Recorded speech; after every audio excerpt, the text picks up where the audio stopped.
What about cold water plunging? So I'm a huge fan of cold water plunging. The majority of the benefit comes from something called a cold shock protein. If you really want to be fascinated, Google cold shock proteins. These are reserve proteins that are in your liver. They're dumped into the bloodstream in an effort to save your life when you put yourself in cold water. They scour the body of free radical oxidation.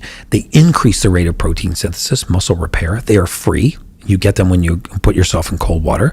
I don't know what the Celsius conversion is, but I use 50 degrees for 3 minutes.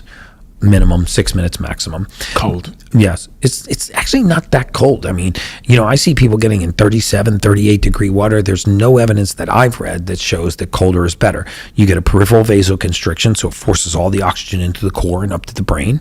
And you get an activation of something called brown fat, right? Thermogenesis comes from brown fat. Remember that the definition of a calorie is a measure of heat. Right? I mean, the definition of a calorie is the amount of energy it takes to raise 1 cubic centimeter of water, 1 degree centigrade. So if a calorie is a measure of heat, then this means that when heat's leaving your body, calories are leaving your body. So if there is nothing, no amount of exercise hits cardio, no type of cardiovascular or weight training that comes anywhere close to immersing yourself in cold water in terms of what will strip fat off your body fast. If you want to strip fat off your body, get in cold water 3 to 6 minutes a day. So in other words, it's unlike a muscle. If I pick up a weight and start to work out my muscle, my arm, my body will send more blood, more amino acids, more oxygen to that muscle because it's working. Well, if I'm sitting at my computer and I'm watching reruns of The Simpsons, or I'm sitting at my computer and I'm solving the most complex joint venture agreement, partnership agreement with all kinds of mathematical equations, my brain gets the same amount of nutrients.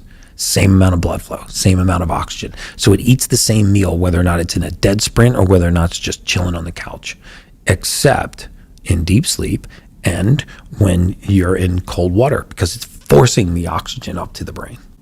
You said earlier about comfort. Yes. I was speaking to someone yesterday about this thing called, he referred to it as the comfort crisis, and how, as we've become more advanced technologically as humans, we can make our lives increasingly more comfortable. Correct. Sounds like a good thing.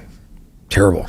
It accelerates aging in every form. I mean, aging is the aggressive pursuit of comfort. We have got to stop telling grandma not to go outside, it's too hot, not to go outside, it's too cold, just to lay down, just to relax, to eat at the very first pang of hunger. This is collapsing all of our own natural defense mechanisms. If we don't load our bones, they don't strengthen. If you don't tear a muscle, it doesn't grow. If you don't challenge the immune system, it weakens. And so stress is very often very good for the body. Thermal stress, weight-bearing exercise, breath work, these things put stressors into the body that have a very positive effect at strengthening you. We want to regulate everything now. We regulate our temperature. We go from a temperature-controlled office to a temperature-controlled car to a temperature-controlled home. We don't thermoregulate anymore. I mean, usually when I ask people to start taking cold showers, they take their first cold shower, they never do it again. Why? Because they don't want to be uncomfortable.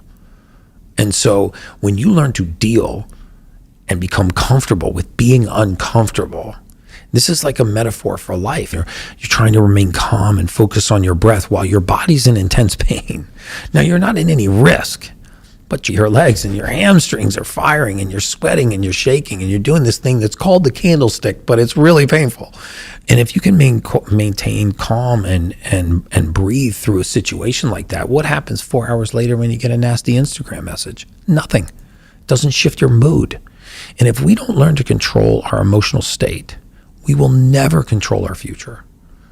MIT did an incredible clinical study that showed that the amygdala of the brain, which is where we experience emotion, is the sole gateway to an area of the brain called the hippocampus, which is where we hold our memories.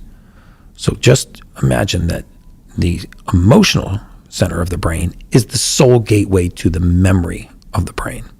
This is why if you've ever had an argument with your spouse, you can always recall with incredible accuracy every other time they've made you feel this way.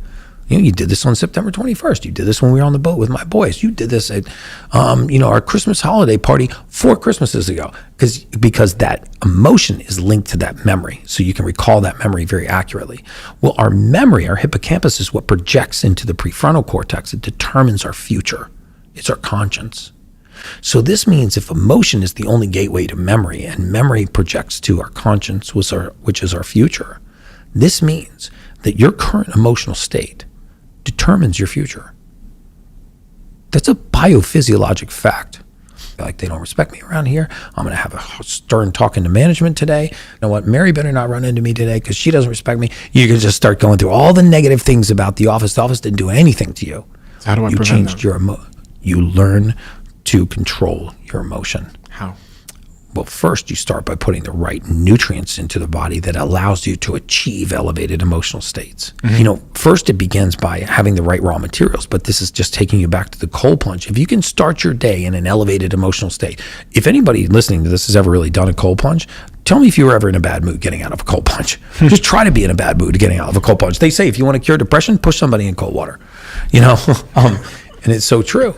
You're in such an elevated emotional state. You're like, wow. Now you go cruising into the day and get a little negative, Instagram message, and you get to work and you got a little problem at the office. These things roll off your back instead of shifting your state, which now shifts your memory, which now changes the trajectory of your prefrontal cortex, which affects your future.